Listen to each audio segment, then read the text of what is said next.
Assalamualaikum. Welcome back to my channel and one of my another video. Welcome third year MBBS and I'm very happy to let you know that कि अब आप लोग आ चुके हैं real MBBS की world में। डराना तो नहीं चाह रही but let's start our journey and inshallah we will discuss topic by topic and discuss all the things that have been happened to us and आप किस तरीके से अपनी इस जर्नी को बेस्ट बना सकते हैं तो what you have supposed to do आपको बेसिकली 5 सब्जेक्ट्स करने हैं pathology forensic medicine microbiology pharmacology and community अच्छा मैंने जो ये सीरियल रखी है ना ये मैंने उस बेसिस पे रखी है कि आपको किस तरीके से इम्पोर्टेंस देनी है अपने सब्जेक्ट्स को आपका जो मेन इम्पॉर्टेंट सब्जेक्ट होगा ना जो मेजर है दैट इज पैथोलॉजी देन आपको करना है forensic micro in some module it is major और कुछ मॉड्यूल में ये बिल्कुल भी इसको ख़त्म कर दिया है ठीक है फार्मा जो है ये एक मेजर पार्ट कर रहा है but pharma is dry subject as well तो मैंने इसे 4th नंबर पे रखा है and I will tell you the importance of each फिर है कम्युनिटी मेडिसिन ठीक है अच्छा तो थोड़ा सा इंट्रोडक्शन ले लेते हैं मेरा I am Ayesha Parvez Malik I am recently done with my third year MBBS and नहीं कह सकते डन बिकॉज अभी तक मेरा रिजल्ट नहीं आया इंशाल्लाह I am hoping so it will be a good result I mean तो I am also enthusiastic learner of different things like I always try to do new things in my life and I'm also actively participating in different societies um, in some of them I'm also doing some leading roles personal experience of third year MBBS तो basically अगर मैं अपनी बात करूँ तो at the start of third year MBBS जैसे start हुआ था I also had some leaves तो I was very over confident कि थर्ड ईयर है तो पहले 2 साल इतने इजी थे तो इंशाल्लाह I will do it in the best way मैं कर लूँगी आई नो कि सीनियर कह रहे हैं मुश्किल है पर नहीं आई कैन डू दिस क्योंकि मैंने पहले साल भी बहुत अच्छे से पढ़ा था एंड चीज़ें बहुत अच्छे से लेके चली थी और मैंने बहुत कम पढ़ा था सेकेंड ईयर में और बहुत अच्छा रिजल्ट आया था तो I was thinking in that way पर ऐसा नहीं होता let me tell you reality शुरू शुरू में क्या होगा फाउंडेशन मॉड्यूल एक बहुत लेंदी मॉड्यूल है जब आप माइक्रो खोलोगे ना आपको ऐसा लगेगा सब आता है क्योंकि ये मैं एमकैट में पढ़ चुका हूँ आप फॉरेंसिक देखोगे आप बोलोगे यार बस 5 चैप्टर ही तो हैं हो जाएगा पर जब आप उसे करने बैठोगे ना तो इट विल सक यू कि इतना इतना टफ था चीज़ों को डाइजेस्ट करना इनिशियली कि आपको समझ नहीं आ रहा था देखो एक तो सब्जेक्ट सारे चेंज है दूसरी चीज़ आपके पास जो टीचर्स थे वो बिल्कुल न्यू हैं लाइक आपकी लैब्स बदल जाएंगी आपके पास क्लिनिकल्स आ जाएंगे इट विल लाइक कि आप दोबारा से फर्स्ट ईयर एमबीबीएस में आ गए तो सेम मेरे साथ भी ऐसा ही हुआ था मैंने चीज़ों को बहुत लाइटली लिया था फाउंडेशन मॉड्यूल में मैं पंजाब गई थी and like in vacation there was some wedding in my family तो मैंने उसे अटेंड किया था तो काफ़ी सारी छुट्टियां की थी और ये सब चीज़ें मिलाकर मैंने इतने अच्छे से तैयारी नहीं की फाउंडेशन मॉड्यूल की पर फिर भी मैंने की थी लाइक वापस आके मैंने अच्छा खासा पढ़ा था and I was done with all the subjects but still modular test में मैं इतना अच्छा परफॉर्म नहीं कर पा रही थी काफ़ी चीज़ें लैक कर रही थी तो चीज़ों को समझ नहीं आ रहा था कि लेके कैसे चलूँ लाइक हर चीज़ न्यू है एंड हर चीज़ बहुत ज़्यादा टफ है और समझ क्यों नहीं आ रहा था तो एट द एंड मुझे ये पता चला कि जो वीडियो रिसोर्सेज मैं यूज़ कर रही थी वो अच्छी नहीं थी और उस वजह से मैंने काफ़ी चीज़ों में लैग किया प्लस मेरे पास जो फॉरेंसिक मेडिसिन है एंड कम्युनिटी है इनका कोई अच्छा चैनल नहीं था जिससे मैं बहुत अच्छे वे में लर्न कर सकूँ देखो चैनल्स हैं बट वो हमारी यूनिवर्सिटी के नहीं हैं ये बेसिकली पाकिस्तान के नहीं हैं वो हैं इंडियन चैनल जैसे अन अकेडमी हो गया इस टाइप की बड़ी वीडियोस जो होती हैं बेसिकली नीट पीजी की तो वो थी इस वजह से चीज़ों को ग्रैप अप करना मुश्किल हो गया था बाकी रह गया सब्जेक्ट फार्मा तो चलो फार्मा तो अच्छे से हो रहा था बिकॉज उसकी हमारे पास डिफरेंट वीडियोस हमें मिल रही थी और इसी तरह माइक्रो था माइक्रो इजी तो है बट उसे याद रखना एक टफ कंपटीशन था तो ये सब चीज़ों ने जो है वो अच्छा इम्पैक्ट नहीं दिया थर्ड ईयर एमबीबीएस पे, बट आहिस्ता आहिस्ता आगे जाते जाते चीज़ों को ग्रैप अप किया और एंड में आकर जो टाइम मिला उसमें तैयारी की। तो I will try in this video कि आप लोगों को जितना मैक्सिमम हो सके मैं आपको पहले से बता दूं कि किस तरह से आप कॉप अप कर सकते हो अभी से। अच्छा, कुछ हमारी क्लास के स्टूडेंट्स का भी सेम रिव्यू था कि थर्ड ईयर जो है वो कवर नहीं हो पाई। मेनली जीआईटी मॉड्यूल्स के बारे में काफ़ी लोगों की एक कॉमन राय थी कि वो कवर नहीं हो पाया था। Same goes for me. तो जीआईटी मॉड्यूल भी एक टफ टाइम देता है लाइक फाउंडेशन। चीज़ें बहुत ज़्यादा होती हैं, ग्रैप अप करना एंड कवर करना एक कंपटीशन बन जाता है। तो ये सब बातें सुन के I know you guys will be some disheartened और कुछ ऐसा फील हो रहा होगा कि कैसे होगा फिर अगर इतना मुश्किल है। तो आप लोगों को परेशान होने की ज़रूरत नहीं है। आई विल ट्राई माई बेस्ट कि मैं आप लोगों को चीज़ों को बता दूँ। फिर देखो, अगेन जितने लोग होंगे वो अलग बात कहेंगे, हर एक का अपना पर्सनल एक्सपीरियंस होता है। पर मैंने काफ़ी सारे पॉइंट्स जो आपको कलेक्ट करके बताए हैं, this will all based on generalized practice. तो आप इन चीज़ों को कंसिडर करके with some of your ideas जो है आप उस चीज़ को बेस्ट वे में ले सकते हैं। अच्छा, अगर मैं रफ गैस बताऊँ कि कंट्रीब्यूशन ऑफ सब्जेक्ट्स क्या है, तो अगर आप यहाँ पे देखोगे तो मैंने मेजर पोर्शन किसको दिया, पैथोलॉजी को 28%। सेम मैंने फॉरेंसिक को भी एक मेजर पोर्शन दिया है। देखो, मेन मिस्टेक क्या कर मैंने जो की थी वो ये थी कि मैंने पैथोलॉजी को बहुत लाइट लिया था। पर ऐसा नहीं है, पैथोलॉजी आपका एक मेजर सब्जेक्ट है, specifically in foundation module and GIT module. तो ये दो सब्जेक्ट्स को तो आपको अच्छे से करना है ना। पैथो तो हर हाल में अच्छे से करनी है क्योंकि ये आपका मेजर सब्जेक्ट ही इस थर्ड ईयर एमबीबीएस का है। Second, forensic. फॉरेंसिक का मैं आपको ये कहूँगी कि ये भी एक मेजर सब्जेक्ट है, आपको इसे भी बहुत बेस्ट वे में प्रिपेयर करना है। देन मैंने किया है फार्मा, उसके बाद मैंने माइक्रो की है एंड कम्युनिटी। खैर कम्युनिटी से मैं ज़्यादा मार्क्स देना चाहूँगी माइक्रो को, पर इक्वल इक्वल रख लेते हैं। This is a rough gas, ठीक है। ये कोई एज सच यूनिवर्सिटी के पेपर पैटर्न पे मैंने नहीं बनाया बिकॉज यूनिवर्सिटी हमें प्रोवाइड ही नहीं करती कि वो किस चीज़ से कितने एमसीक्यूज दे रही है। तो हम रफ गैस ही लगा सकते हैं अब तक के लिए। अच्छा, अगर हम रफली बात करें पैथोलॉजी की, तो पैथोलॉजी मेजर पोर्शन कवर हो रहा है फाउंडेशन मॉड्यूल से। बहुत ज़्यादा लेंदी होती है जीआईटी मॉड्यूल में। सीवीएस की पैथोलॉजी इजी होती है। लाइक अगर आप रैंडम वीडियोस, छोटी छोटी वीडियोस भी देखेंगे तो आराम से हो जाएगी। लोको एंड रेस्पो तो हलवा है पैथोलॉजी का, बहुत मज़े की होती है। बस लोको में कुछ ट्यूमर्स होते हैं, वो आपको अच्छे से करने हैं। ब्लड की पैथोलॉजी भी मतलब ओके ओके है। जो अब ब्लड की पैथोलॉजी में मेनली दो टॉपिक आएंगे, एक आरबीसीज के हवाले से होगा और एक होगा डब्ल्यूबीसीज के हवाले से। तो जो डब्ल्यूबीसीज वाला होता है ना, वो थोड़ा सा टफ टाइम देता है, बाकी इतना मुश्किल नहीं है। सही।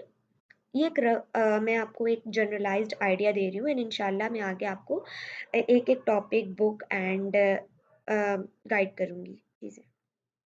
माइक्रो में मेजर पोर्शन है फाउंडेशन मॉड्यूल का, then GIT major portion cover करती है and then respo, loco and CVS. बस दो दो स्लाइड्स होंगी आपके पास, वो आप जो है उसी से कर लेना पीपीटी से। लेकिन जब आप ये तीनों करेंगे ना, तो उसके जो बैक्टीरियाज एंड वायरसेस वगैरह होंगे वो ऑटोमेटिकली कवर अप हो जाएंगे। सही। देन है हमारे पास फॉरेंसिक मेडिसिन। फाउंडेशन की फॉरेंसिक मेडिसिन आपको कंप्लीट थ्योरी भी करनी है प्लस प्रैक्टिकल्स की भी करनी है, बिकॉज दोनों मिलाकर वो दे रहे होते हैं पेपर में। लोको भी प्रैक्टिकल्स एंड थ्योरी दोनों करनी है, मोस्ट इम्पॉर्टेंट है। ब्लड जो है उसके बहुत कम टॉपिक हैं फॉरेंसिक मेडिसिन के, वो इतना मेजर पोर्शन नहीं है। तो उसमें मेनली हमारे पास ब्लड आ जाता है, ब्लड स्टेन्स एंड हमारे पास सिमाइनल फ्लूइड की थोड़ी सी आ जाती है सिरोलॉजी, तो वो इम्पॉर्टेंट है। बाकी हमारे पास जो है वो फॉरेंसिक जो है वो एक मेजर पोर्शन है, तो आप इसमें से कुछ भी नहीं छोड़ेंगे। ठीक है, तो सब्जेक्टिव वे में मैं आपको आगे गाइड करूँगी। फार्माकोलॉजी क्या है, ये मेनली हमारे पास जो है फाउंडेशन की तो एक्सट्रीम इम्पॉर्टेंट है। देन ब्लड मॉड्यूल में हमारे पास कुछ एंटीबायोटिक्स आ जाएंगी, सॉरी एंटीबॉडीज़ आती हैं डिफरेंट लेवल पे जो ब्लॉकेज करती हैं या बैक्टीरियल ग्रोथ को स्टॉप करती हैं। वो सीवीएस एंड जीआईटी मॉड्यूल की भी सिस्टमेटिक होती हैं, ये दो चारों जो बाकी मॉड्यूल्स हैं इनकी, तो ये भी इम्पॉर्टेंट है। तो इंशाल्लाह आप लोग फार्मा के नोट्स बनाइएगा तो हर चीज़ अच्छे से कवर अप हो जाएगी। अच्छा, कम्युनिटी आपने स्लाइड से करनी है। अब सवाल होगा कि बुक लेंगे या नहीं, तो वो मैं आपको आगे बताती हूँ, ठीक है। ओके, तो लेट्स स्टार्ट सब्जेक्टिव वे में। अब तक की वीडियो के अंदर आपको ये चीज़ें तो क्लियर हो गई होंगी, patho and forensic medicine is a major subject, microbiology major है सम मॉड्यूल में, फार्माकोलॉजी ड्राई है पर इतनी टफ नहीं है बट इम्पॉर्टेंट है, कम्युनिटी मेडिसिन एक माइनर कंसिडर कर सकते हो but don't take it easy, why सब बताती हूँ। तो अब हमारे पास है पैथोलॉजी। पैथोलॉजी अगर मैं हम यहाँ पे देखें तो मैंने पांचों मॉड्यूल का एक तरह से एक ओवरव्यू दे दिया है। यहाँ पे मैंने सीवीएस मेंशन नहीं किया तो उसका मैं आपको वर्बली बता दूंगी। अच्छा देखो, फाउंडेशन मॉड्यूल जो है इसमें बेसिकली आपके पास 5 चैप्टर्स होंगे जो कि जनरल पैथोलॉजी के हवाले से होगी। तो जनरल पैथोलॉजी आपको बहुत अच्छे से करनी है बिकॉज पूरे फाउंडेशन मॉड्यूल में मैक्सिमम पोर्शन ऑफ पैथोलॉजी आता है फाइनल पेपर्स में। वीडियोस लॉन्ग वीडियोस में सजेस्ट करूंगी प्रियंका सचदेव की यूज़ करो, आई लव पैथोलॉजी यूज़ कर सकते हो या पिथोमा भी यूज़ कर सकते हो, डिपेंड ऑन यू। देखो आप ये वीडियोस ट्राई करो, जो आपको सही समझ आता है गो फॉर इट। डिफरेंट और भी वीडियोस हैं, अनअकैडमी नीट की भी होती हैं, उसके अलावा कुछ अदर सोर्सेज भी हैं, जैसे हमारे पास प्री प्लैडर वीडियोस होती हैं। अगर आपके पास सब्सक्रिप्शन है या फिर आपके पास कोई ऐसी सोर्स है जिसमें वो अवेलेबल है तो आप वो भी यूज़ कर सकते हो। तो ये तो हो गया फाउंडेशन। देखो फाउंडेशन की पैथोलॉजी एक्सट्रीम इम्पॉर्टेंट, इसमें से कुछ भी आप नहीं छोड़ सकते। इसमें न्यूप्लेजिया वाला चैप्टर भर भर के ऑस्पीज में आ रहा होता है, इसकी बाकी के जो 4 चैप्टर हैं वो एमसीक्यूज में आ रहे होते हैं। तो ये तो एक्सट्रीम इम्पॉर्टेंट है, ठीक है, तो इसे तो आपने करना है, ये मेजर पोर्शन है फाउंडेशन मॉड्यूल का। अगर मैं एग्जाम्पल दूँ और मुझे आपको बताना हो फाइनल पेपर्स के लिए, तो मैं आपको ये कहूँगी कि जो फाउंडेशन की पैथोलॉजी है वो एक मेजर पोर्शन कवर करती है इन योर पेपर, तो ये बहुत इंपॉर्टेंट है। सेकेंड हमने कहा ब्लड मॉड्यूल। ब्लड मॉड्यूल के अंदर बेसिकली 2 चैप्टर एक तरह से होते हैं, एक होता है रेड ब्लड सेल, एक होता है वाइट ब्लड सेल। ईजी होते हैं रेड ब्लड सेल वाला चैप्टर, बट डब्ल्यूबीसीज वाला जो है थोड़ा सा टफ टाइम देता है in terms of some cancers, neoplasia, leukaemias.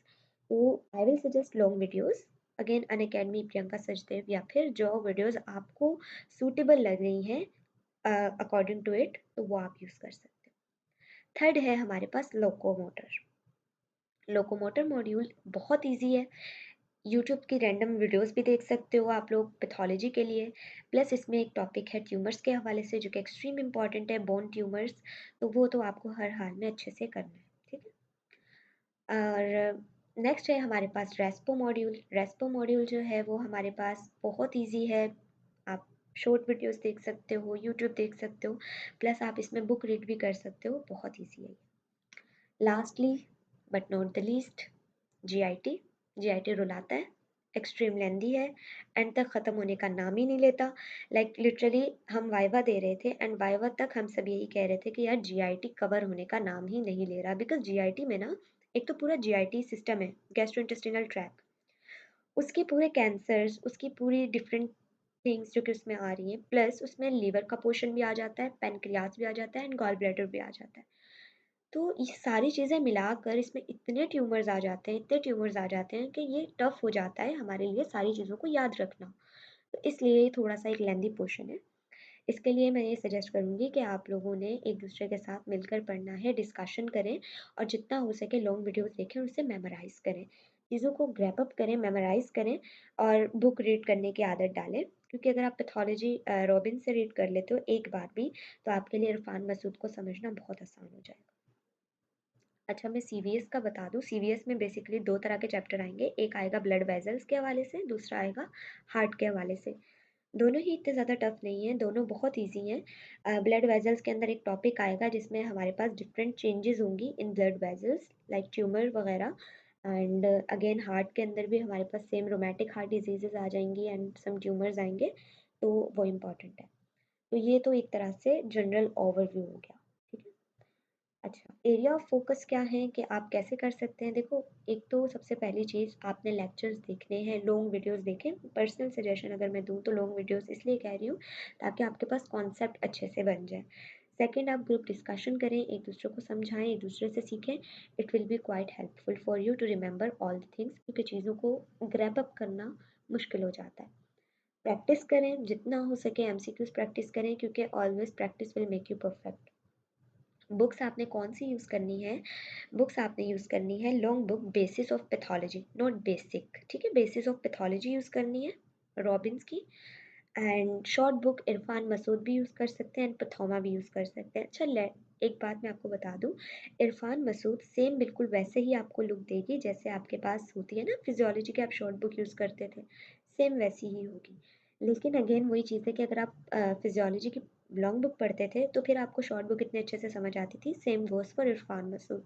मैंने मॉड्यूल्स के दौरान इरफान मसूद को ज़्यादा फोकस किया था, बट मैंने बेसिस भी पढ़ी थी, तो मुझे चीज़ों को ग्रैप अप करने में मुश्किल हुई थी।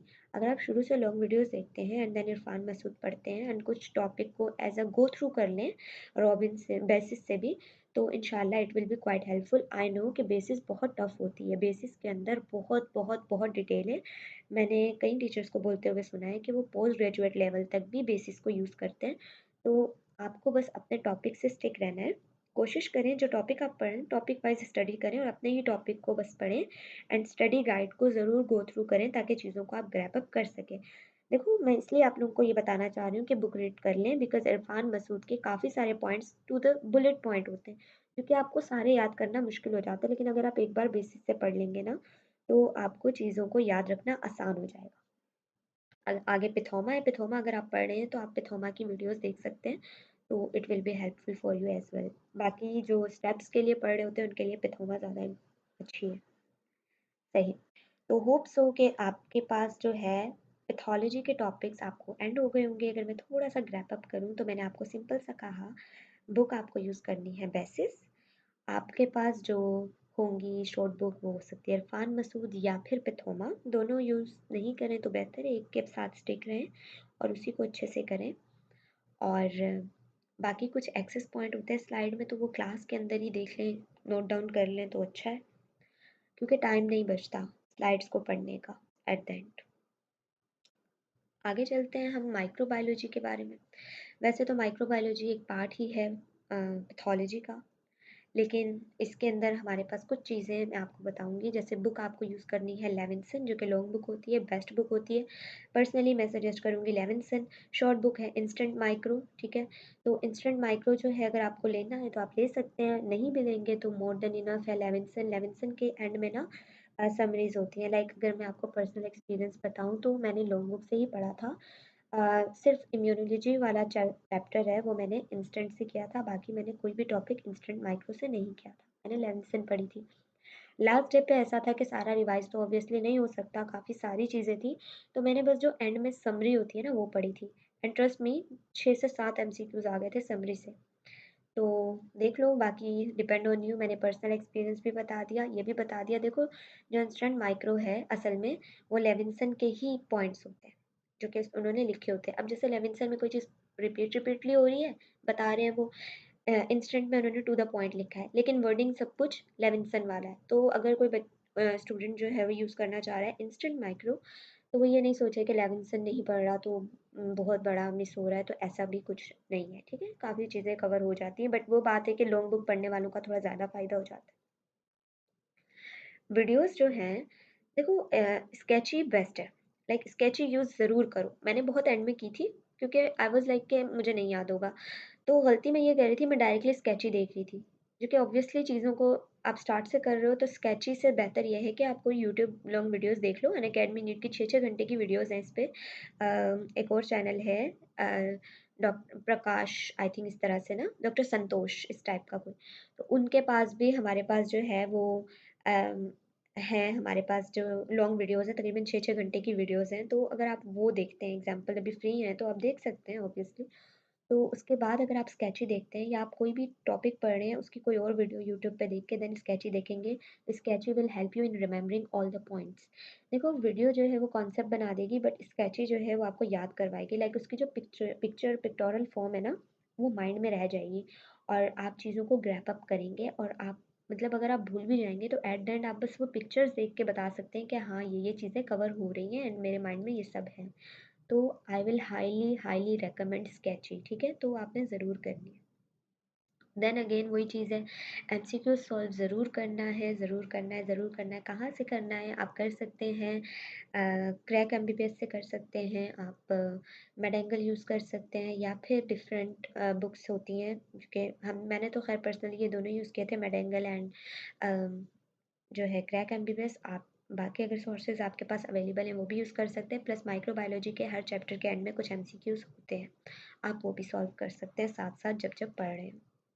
ठीक है, होप सो के माइक्रो की सारी चीज़ें कवर होंगी। अच्छा देखो, क्वेश्चंस कैसे आते हैं माइक्रो जो होती है ना, ये डायरेक्टली इतना इजी नहीं देंगे। कुछ चीज़ें सवाल तो क्लासिफिकेशन से आ जाते हैं, कुछ सवाल जो है वो मेन हेडिंग से आ जाते हैं। जैसे हमारे पास हेडिंग होती है ना, स्पोर फॉर्मिंग बैक्टीरियाज, तो उसकी एग्जांपल्स में अब जो बैक्टीरिया होंगे उनके नाम होंगे और वो एमसीक्यूज दे देंगे, which of the following is spore forming bacteria, इस टाइप के भी एमसीक्यूज आते हैं। प्लस कुछ जो है वो स्ट्रक्चर ऑफ वायरसेस के हवाले से भी आते हैं कि कौन सा वायरस स्पेरिकल है, आइकोस हेट्रल है, ऐसे क्वेश्चंस भी आते हैं। कुछ सिनेरियो बेस्ड आते हैं कि एक बंदा था, उसने राइस मतलब जो है रीहीटेड राइस खाए, तो उसे कौन सा बैक्टीरिया हो सकता है। जैसे कि हमारे पास जो है बैसिलस सीरियस होता है, जिसमें बॉयल राइस की वजह से अगर कोई रीहीट करके खा रहा है राइस को तो डायरिया होता है उनकी वजह से। इस तरह से क्लिनिकल सिनेरियोज बना के दे सकते हैं। तो माइक्रो के क्वेश्चंस को आपने अच्छे से पढ़ना है। अगर आप अच्छे से बैक्टीरियाज वगैरह को करेंगे तो इंशाल्लाह आप आराम से एमसीक्यूज कर सकते हैं। और माइक्रो जो है ना, फाउंडेशन मॉड्यूल में बहुत ज़्यादा आती है, प्लस हमारे पास जो जीआईटी मॉड्यूल की माइक्रो है बहुत बहुत बहुत आती है, और हमारे पास रेस्पो की भी माइक्रोबायोलॉजी आती है।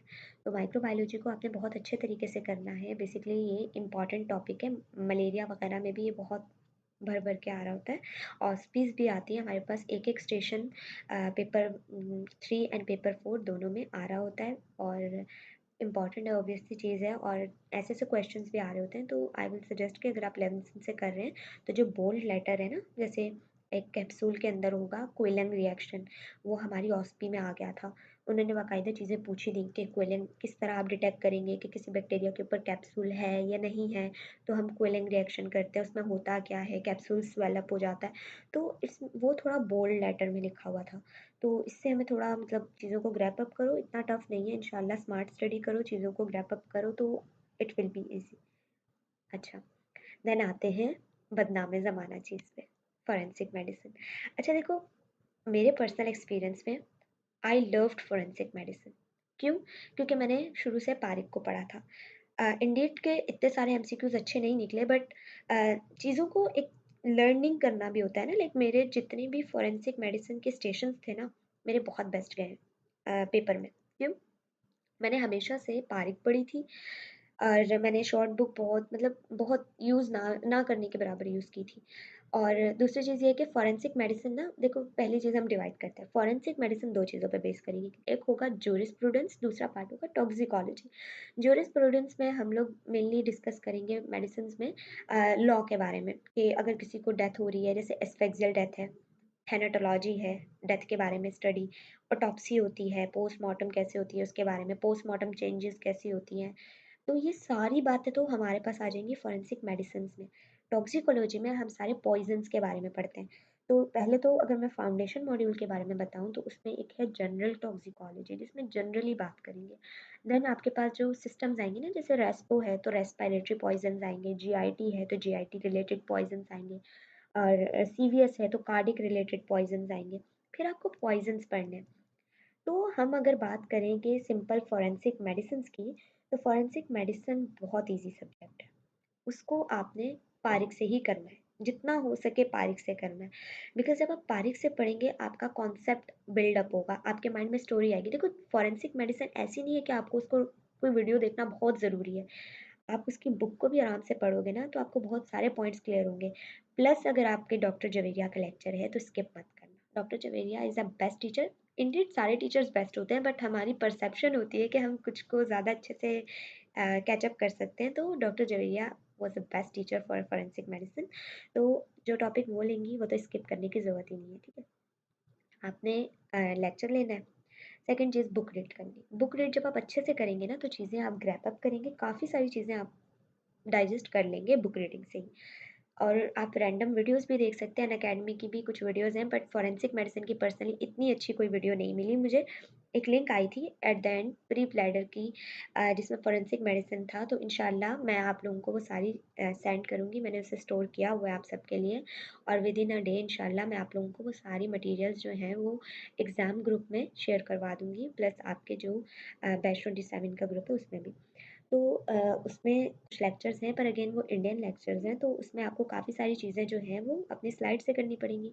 तो फॉरेंसिक की स्लाइड तो आपको करनी ही है, प्लस बुक रीड कर लेंगे तो आपकी बहुत बड़ी टेंशन हल हो जाएगी। मैं क्यों कह रही हूँ, देखो अगर आप सिर्फ स्लाइड करोगे ना, आपका कॉन्सेप्ट इतना अच्छे से नहीं बनेगा, आप जस्ट वो पॉइंट रटोगे, एंड रट्टा कितना भी कर लो आप एट द एंड भूल ही जाते हो। पर जब एक स्टोरी लाइन आपके माइंड में होगी ना, एक पूरी डेप्थ स्टोरीज दी होती है पारिक में, तो आपके माइंड में चलेगा। लाइक अगर कोई सीआईडी का बहुत ज़्यादा शौकीन है या सीरियल किलर्स वाली स्टोरीज बहुत ज़्यादा देखता है लाइक मी, तो उसके लिए तो इंटरेस्टिंग होगा कि चीज़ों को याद करना, हर चीज़ के अंदर कोई कॉन्सेप्ट निकल रहा है कि कैसे हम मर्डर ढूँढ रहे हैं और किस तरीके से हमें पता चल रहा है, तो it will be quite interesting. तो बुक रीड ज़रूर करना, पर्सनल सजेशन है। नहीं करना चाहते तो लेक्चर देख लेना, स्लाइड प्लस टर्स जो है शॉर्ट बुक है फॉरेंसिक मेडिसिन की, वो यूज़ कर लेना, ठीक है? अच्छा, उसके बाद है टॉक्सिकोलॉजी पोर्शन। टॉक्सिकोलॉजी पोर्शन के लिए मैं सजेस्ट नहीं करूँगी कि आप पारिक पढ़ो, क्योंकि मैंने पर्सनली तो पढ़ी थी, बट वो इतना अच्छा काम नहीं आया। तो उसके लिए आपके पास सीनियर्स के ऑलरेडी नोट्स जो हैं वो ड्राइव्स में अपलोड हैं, वो शेयर हो जाएंगी। वहाँ से आप प्रिंट आउट निकलवा लो या कुछ भी करो, बट नोट्स दोबारा बनाने मत बैठ जाना पूरे थर्ड ईयर में। हाँ, ये बात इंपॉर्टेंट है। देखो थर्ड ईयर जो है ना वो बहुत लेंदी है, अगर आप उसमें खुद के नोट्स बनाने बैठ जाओगे तो it will take quite much time. तो आप देखो आपके पास जितने नोट्स अवेलेबल हैं, बहुत अच्छे अच्छे नोट्स अवेलेबल हैं, उन्हें अवेल करो। उन्हें प्रिंट आउट निकलवा सकते हो निकलवा लो, अदरवाइज अपने पास जो भी है उनमें पीडीएफ में एडिट कर लो चीज़ों को, और अपने लिए उनको स्टोर करो। देखो स्मार्टली स्टडी करो, हार्ड स्टडी का अब टाइम नहीं है, इतना टाइम नहीं है आपके पास। सेकंड ईयर हलवा था, third year will give you a tough time, ठीक है? अगर आप लोग बिल्कुल वही स्ट्रैटेजी रखोगे सेकंड ईयर वाली, तो इतना ईजी नहीं होगा। देन आपने जो है टॉक्सिकोलॉजी कैसे करनी है, स्लाइड्स प्लस जो पास्ट नोट्स बने उन्हें यूज़ करना, मेनली मैकेनिज्म ऑफ एक्शन याद करना होता है, साइन एंड सिम्टम्स याद करने होते हैं, और कुछ पॉइजन्स ऐसे होते हैं जिनके कुछ स्पेशल करेक्टर्स होते हैं। लाइक कुछ पॉइजन्स होते हैं जो कि जिसमें हम स्टमक वॉश नहीं करते, ठीक है? कुछ पॉइजन्स होते हैं जिनके अंदर हम वॉमिटिंग नहीं करवाते। कुछ पॉइजन्स ऐसे होते हैं जिसमें एक बंदा अगर वो पॉइजन ले लेता है तो उसे जो है वो ऐसा लगता है कि उसकी स्किन पे कुछ रेंग रहा है, कुछ चल रहा है। Like there is something insect on my skin which is continuously walking, जिसे हम लोग कहते हैं, तो कोकेन बग्स कहते हैं, कोकेन पॉइजनिंग में होता है। तो हर पॉइजन की इस तरह जो स्पेशल कैरेक्टर्स हैं वो आपको याद करने हैं। तो ये बेसिकली मेन चीज़ें हो गई, सही? अच्छा, मेनली ट्यूटोरियल्स जो होते हैं वो डॉक्टर नुमैरा लेती हैं, तो she is a good teacher and best teacher for practicals as well, तो आप उनके प्रैक्टिकल्स स्किप नहीं करना। डॉक्टर अरशद की अगर क्लास है तो वो भी अच्छा पढ़ाते हैं, मुझे पर्सनली उनके लेक्चर अच्छे लगते थे, तो आप जो है उनके लेक्चर्स भी ले सकते हैं। बाकी फॉरेंसिक मेडिसिन इतनी टफ नहीं है, एक हाइप है, पर इसे ईजी मत लेना, बिकॉज ये एक मेजर सब्जेक्ट है। फॉरेंसिक मेडिसिन एक मेजर पोर्शन कवर करती है फाउंडेशन मॉड्यूल में भी, और जीआईटी एंड अदर मॉड्यूल्स में भी, रेस्पिरेटरी मॉड्यूल में भी एक बहुत बड़ा मेजर पोर्शन करती है कवर। एंड हमारे पास जो है इसके स्टेशंस आते हैं, पेपर 3 में इसका 1 स्टेशन आता है, एंड पेपर 2 में इसके 2 स्टेशंस आ रहे होते हैं फॉरेंसिक मेडिसिन के। तो आपने इसको अच्छे से प्रिपेयर करना है। होप सो कि मैंने सारे पॉइंट क्लियर कर दिए, और आपके पास और कोई पॉइंट नहीं। अच्छा देखो, अगर आप बारीक शुरू से पढ़ेंगे ना तो it will be quite easy. And में जब पता है क्या होगा, जब आप अदर चीज़ों को ग्रैप अप करोगे ना, हर चीज़ देखो, एक तो कम्युनिटी है वो भी रट्टा है, स्लाइड से पढ़ना है। दूसरी चीज़ माइक्रोबायोलॉजी है, वो भी रट्टा है एक तरह से, क्योंकि चीज़ें इतनी सारी होती हैं कि आपको याद करना पड़ता है। फार्मा तो है ही रट्टा। तो इतने रट्टे के अंदर आई थिंक कि जो चीज़ कॉन्सेप्चुअल है उसे कॉन्सेप्ट की बेसिस पे याद करोगे तो एटलीस्ट कहीं से तो आप थोड़ा सा रिलीफ में होगे ना।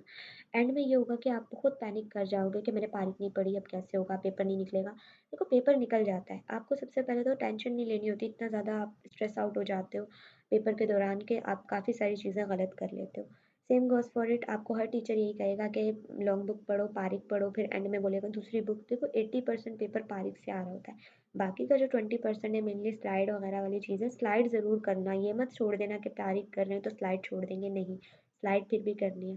तो आई विल सजेस्ट कि जो स्लाइड पढ़ रहे हो उसके साथ तारीख का वो टॉपिक एक गो थ्रू करके रीड कर लो, हाईलाइट कर लो जो इंपॉर्टेंट लग रहा है, प्लस स्लाइड के भी पॉइंट्स तारीख में ही नोट कर लो, जैसे कि मैंने किया था। तो ये चीज़ें आपको ईज़ी लगेंगी आगे इंशाल्लाह। आगे बढ़ते हैं। नेक्स्ट है हमारे पास फार्माकोलॉजी।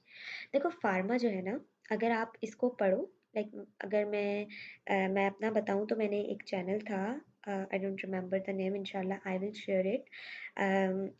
स्पीडी फार्मा, अभी माइंड में आ गया। स्पीडी फार्मा एक चैनल है, उसके कुछ टॉपिक्स इतने अच्छे से उन्होंने पढ़ाए हैं, तो वो बहुत बेस्ट लगे। बाकी जो शुरू के चैप्टर्स हैं वो आप जो फाउंडेशन मॉड्यूल की फार्मा है वो आप पढ़ सकते हैं लॉन्ग वीडियोस से भी, ठीक है। अगेन वही अनअकैडमी, नीट, पीजी वगैरह जैसी वीडियोस से भी। सेकंड है, हमने जो पढ़ा था, मैंने जो पढ़ा था वो ब्रेनलेस से पढ़ा था, तो आप वहाँ से भी पढ़ सकते हैं। शुरू के जो 5 चैप्टर हैं वो थोड़े से टफ लगेंगे इनिशियली, बट ट्रस्ट में आप उसे अच्छे से पढ़ना, तो आपको वो अच्छे से कवर हो जाएगा। मैंने पर्सनली तो ब्रेनलेस से देखा था, पहली बार में मुझे समझ नहीं आया, मुझे काफ़ी टाइम लगा समझने में। आप लोग अगर ट्राई करना चाहें तो अनअकैडमी वगैरह जैसी लॉन्ग वीडियोस भी ट्राई कर सकते हैं। It will be quite easy इंशाल्लाह। और नोट्स ज़रूर बनाना, एंड मेरे पास जो नोट्स हैं I will try to provide you as well. तो जहाँ जो जो नोट्स मिल रहे हैं वो बनाने की ज़रूरत नहीं है। बुक में क्या है, आपको लिपिन एंड कैटसन रिव्यू, ये 2 बुक्स लेनी है। लिपिन आपकी मेजर बुक होगी, कैटसन रिव्यू एक शॉर्ट बुक होगी। देखो कैटसन रिव्यू लेना है, ठीक है। उसके चार्ट्स को आपने रटना है। देखो पेपर के अंदर जो है ना, ऑस्पीज में कैटसन के चार्ट आ रहे होते हैं। बाज़ औक़ात एमसीक्यूज़ इतनी ईज़ी बनती है, सिंपली कैटसन के चार्ट से बन रही होती है। तो कैटसन के चार्ट तो आप किसी भी सूरत नहीं छोड़ सकते, ठीक है? तो बुक दोनों साथ ले लो, प्लस जब लिपिन का वो चैप्टर पढ़ो तो कैटसन के चार्ट का रिव्यू उसके साथ कर लेना, ठीक है? उस टॉपिक का, उस चैप्टर का जो चार्ट होगा कैटसन के हर चैप्टर के एंड में दिया होता है, बस आपने वो अच्छे से पढ़ना है और उसे रटना है। एक-एक साइड इफ़ेक्ट को रटना है। आपके एमसीक्यूज़ मेनली वहीं से आ रहे होते हैं, आपके जो पेपर में, मेन फाइनल पेपर की बात कर रही हूँ। और जो आपका फाइनल पेपर के जो ऑस्पीज़ आ रही होती है, कैटसन से आ रही होती है। मैंने लास्ट डेज़ में सिर्फ कैटसन की ऑस्पीज़ की थी, एंड मेरी फार्मा की ऑस्पीज़ बहुत अच्छी गई थी, क्योंकि पूरा कैटसन होता है। मतलब उन्होंने कैटसन के ही सवाल रखे होते हैं, वही सीरियल, वही चीज़ें। और डायरेक्टली आप इतने अच्छे से अगर लिपिन से पढ़ोगे और कैटसन को बिल्कुल नहीं देखोगे, तो आप वो चीज़ें ऑस्पी में नहीं कर पाओगे। अब रही बात मॉड्यूल के पॉइंट ऑफ व्यू से, तो मॉड्यूल में अगर आप लिपिन कोड से भी करोगे तो इट विल बी इनफ, क्योंकि मॉड्यूल में ज़्यादातर लिपिन से आ रहा होता है मॉड्यूलर टेस्ट में, तो चीज़ें क्लियर हो जाएंगी। फार्मा को जो है, ये बहुत ड्राई सब्जेक्ट है। आप ये जितनी बार करोगे ये भूलेगा, पर देखो परेशान नहीं होना। हर बार जब आप करोगे ना, तो आप ग्रैप अप करते जाओगे चीज़ों को। आपको ऐसा लगेगा आपको याद नहीं है, बट इंशाल्लाह आपको चीज़ें याद हो रही होंगी लॉन्ग टर्म के लिए। और फार्मा को बेस्ट वे में याद करने का तरीका है डिस्कशन। एक दूसरे को पढ़ाओ, जितना पढ़ाओगे उतना अच्छे से ग्रैप अप होगा। अपने नोट्स बना कर रखो, अगर आपके पास प्रोवाइड हो रहे हैं अच्छे नोट्स तो उसी को प्रिंट आउट करवा के पास रखो और बार बार वहाँ से पढ़ो, तो इंशाल्लाह it will be quite easy for you. पर देखो फार्मा जो है ना वो ड्राई है, एंड तक चीज़ें आप बहुत वॉलेटाइल है, आपको एंड तक इसे याद करना पड़ेगा। तो ये अच्छा है कि आप एक बार इसको कर लो अच्छे से मॉड्यूल्स के टाइम, देन इसके कोई नोट्स या सोर्स जो है उसको अपने पास रख लो कि आपको पता हो। एंड देन जब आप दोबारा करो ना, तो रिवीजन आपका इसका 2 बार होना चाहिए, एंड पेपर से 1 दिन पहले भी आपको इसे रिवाइज़ करके ही जाना है, बिकॉज़ ये बहुत वॉलेटाइल है, तो चीज़ें जो हैं वो जा रही होती हैं। प्लस एक और चीज़ जो मैं यहाँ क्लियर करना चाहूँगी, देखो फार्मा जो है ना, ये जो मैं सब्जेक्टिव वे में अगर बात करूँ तो पेपर के अंदर जितनी भी मैंने बातें बताई ना, आपका थर्ड ईयर में ऑस्पी एंड वाइवा नहीं होता। जो चीज़ें मुझे साथ साथ याद आ रही है मैं आपको बता रही हूँ। तो आपका ऑस्पी जो है और वाइवास जो है वो थर्ड ईयर में नहीं होंगे, आपका सिर्फ और सिर्फ मॉड्यूलर टेस्ट होगा। इट्स मीन के मॉड्यूलर टेस्ट मेनली आ रहा होता है आपके पास जो थ्योरी पार्ट है उससे, प्रैक्टिकल ज़्यादातर नहीं आते, लेकिन फार्मा के प्रैक्टिकल्स जो है ना वो इंपॉर्टेंट होते हैं अनऑब्जर्व्ड ऑस्पी के लिए। तो अगर आप अभी साथ-साथ ना भी करें तो इन वेकेशंस आप उनके लिए रख लें, तो वेकेशन में आप करते रहें।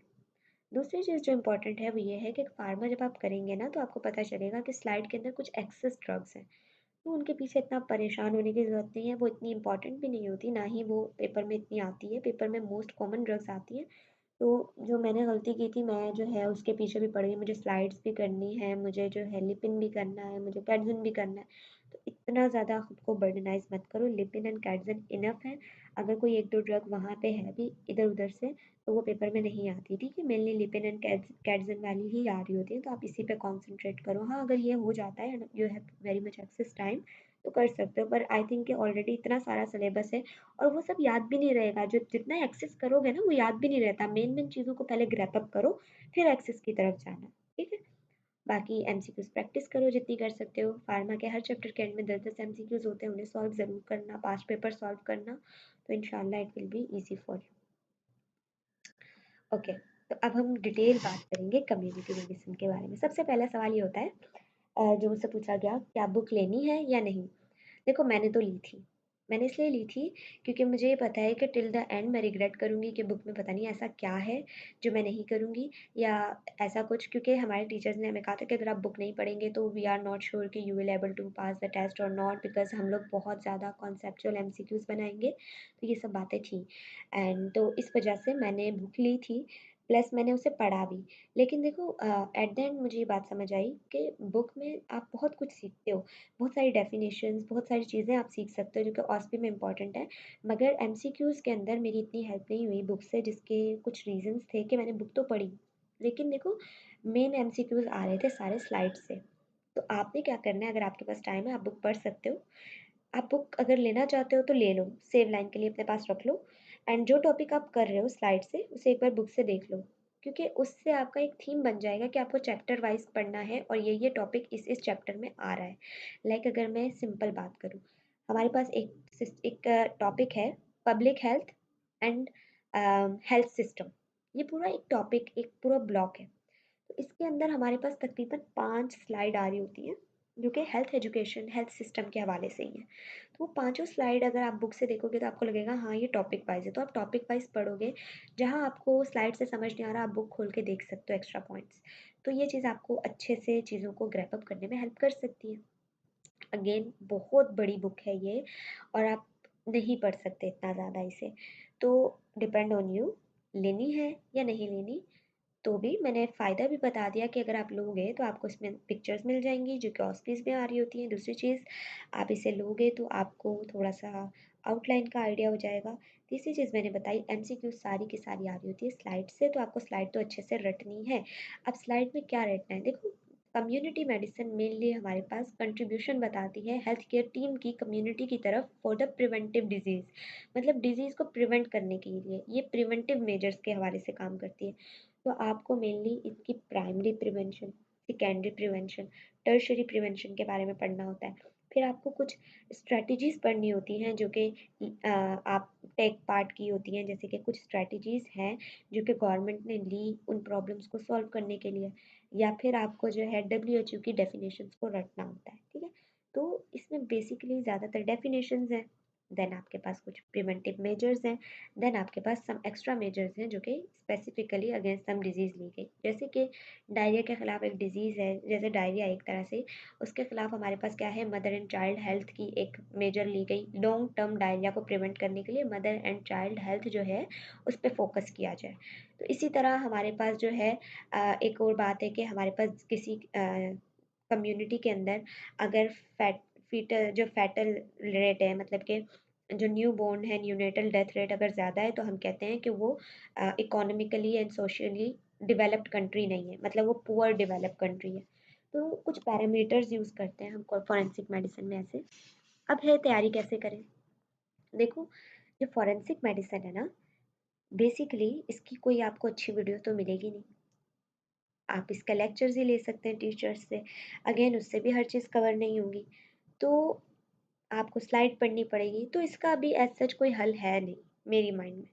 आप रैंडम वीडियोस देख सकते हैं, पब्लिक हेल्थ के एक टॉपिक के अंदर आ रही होती हैं, लेकिन वो आपके पूरे टॉपिक को तो कवर नहीं करेंगी। तो एट द एंड आपको चीज़ों को ग्रैप अप ही करना पड़ेगा, स्लाइड से रटना पड़ेगा, पर वो रिटेन नहीं रहती। तो बुक देख लो, अगर बुक से आपको चीज़ें क्लियर हो सकती हैं, तो आप इंशाल्लाह क्लियर कर पाएँगे। अच्छा, अब मैं आप लोगों को कुछ पॉइंट जो रह गए हैं वो मैं आपको बताती हूँ, देन इंशाल्लाह हम ये वीडियो को एंड करेंगे।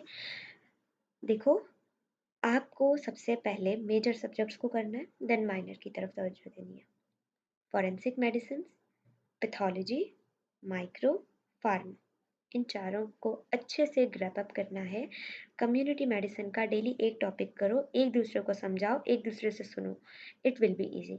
पर अगर आप ये चाहते हो कि कोई वीडियो बनाए, like if you want me to make videos on this topic, तो इंशाल्लाह आई विल ट्राई कि मैं सिस्टमिक वाइज़ बनाऊँ, जैसे कि हेल्थ केयर सिस्टम तो उसके पाँचों के पाँचों टॉपिक एक साथ करवा दूँ। तो अगर ऐसा है तो फिर आई विल ट्राई। तो आप बता देना अगर आप इंटरेस्टेड हो, अगर नहीं तो कोई प्रॉब्लम नहीं है। इंशाल्लाह आप चीज़ों को वक़्त के साथ-साथ सीखेंगे, ग्रैब अप करेंगे। बाकी एज़ सच कोई चैनल नहीं है कि मैं पर्सनली सजेस्ट करूँ कि वो आपको बहुत ज़्यादा हेल्प आउट करेगा। तो अगेन आपको ये खुद से ही करना है। एमसीक्यू सॉल्व करना, टीचर्स की गाइडेंस लेते रहना और चीज़ें आपके लिए आसान होगी। थर्ड ईयर एमबीबीएस बहुत ज़्यादा टफ नहीं है, बहुत ज़्यादा लेंदी है, अगेन ये कहूँगी। और लेंदी है और जो टॉपिक आपने नहीं किए होंगे तो एट द एंड आपको वो करना टफ हो जाएगा, और अगर आप जल्दबाजी में कर भी लोगे तो वो आपको रिटेन नहीं रहेगा। तो मेन प्रॉब्लम यही है, रिटेन नहीं रह रहा होता और चीज़ें बहुत ज़्यादा वॉलेटाइल हैं। एक दूसरे को समझाओ, स्टार्ट से पढ़ो। ये गलती मत करना कि हम एंड में स्टार्ट करेंगे या हम इसके बाद पढ़ेंगे या हम साथ-साथ नहीं करेंगे। मॉड्यूलर टेस्ट को स्किप मत करना, क्योंकि मॉड्यूलर टेस्ट ऐड होते हैं। सही? थर्ड ईयर एमबीबीएस में आपने मॉड्यूल्स को स्किप बिल्कुल भी नहीं करना। पहले कर चुके हैं तो ठीक है, लेकिन थर्ड ईयर इटसेल्फ टफ है, तो मॉड्यूल में थोड़ा बहुत तो सिक्योर कर सकते हैं। एक और पॉइंट जो मैं यहाँ ऐड करूँगी वो ये है कि हमारे साल से ये स्टार्ट हुआ है कि जो क्लिनिकल्स है ना, उसके अंदर चीज़ों को, जो मार्क्स होते हैं ना हमारी क्लिनिकल बुक्स में, वो हमारे पास एक गूगल शीट में नोट डाउन भी हुए हैं एंड वेरीफाई भी हुए हैं। And I am not sure कि शायद वो हमारे पेपर में भी ऐड होंगे। तो आप लोग अपने क्लिनिकल्स को भी थोड़ा सा सीरियस लेना, वॉट टेस्ट ज़रूर देना। तो बाकी जो क्लिनिकल के लिए एक डिटेल वीडियो है मैं वो भी बना रही हूँ, तो इंशाल्लाह I will upload after 1 day. ये वीडियो अपलोड होने के एक दिन बाद में इंशाल्लाह वो वीडियो भी अपलोड करूँगी, जिसमें मैं सारी चीज़ें फॉर जीआर्स एंड सीआर्स और अदर मेंबर्स के लिए मैं बता दूँगी, क्लिनिकल बुक्स के हवाले से भी। तो होप सो कि आपको चीज़ें क्लियर हुई होगी। अगर आपको कोई भी क्वेश्चन है तो आप इसके कमेंट बॉक्स में पूछ सकते हो, ताकि जो बाकी लोग हैं अगर उनको वही सेम क्वेश्चन हो तो वो चीज़ें क्लियर अप हो जाएँ। Thank you so much for hearing me. And अगर आपको वाक़ई थोड़ा-सा एफर्ट्स अच्छी लगी हैं तो you can subscribe my channel. और अगर आप चाहते हैं कि मैं कोई फॉरेंसिक एंड कम्युनिटी जैसे सब्जेक्ट्स को टीच करूँ, तो इंशाल्लाह आई विल ट्राई, पर मैं सिस्टमिक वाइज़ करूँगी। लाइक पूरा का पूरा एक टॉपिक अच्छा खासा जो होगा वो मैं कवर करवा सकती हूँ इंशाल्लाह। तो आप बता दीजिएगा कमेंट बॉक्स में ये भी। और बाकी थैंक यू सो मच। अगर मैंने कोई चीज़ लेफ़्ट कर दी हो तो आप मुझसे पूछ सकते हैं। You are free to ask me on my WhatsApp group, या व्हाट्सएप पे भी पूछ सकते हो, ग्रुप में भी पूछ सकते हो, या फिर यहाँ कमेंट बॉक्स में भी पूछ सकते हो। Thank you so much and I am really sorry for being late. And जो फाउंडेशन मॉड्यूल की गाइड है वो मैं आप लोगों को शेयर करूँगी इन डिटेल वे। ये एक जनरलाइज्ड वीडियो थी। And again welcome to the third year and welcome to the toughest year as well. अल्लाह हाफ़िज़।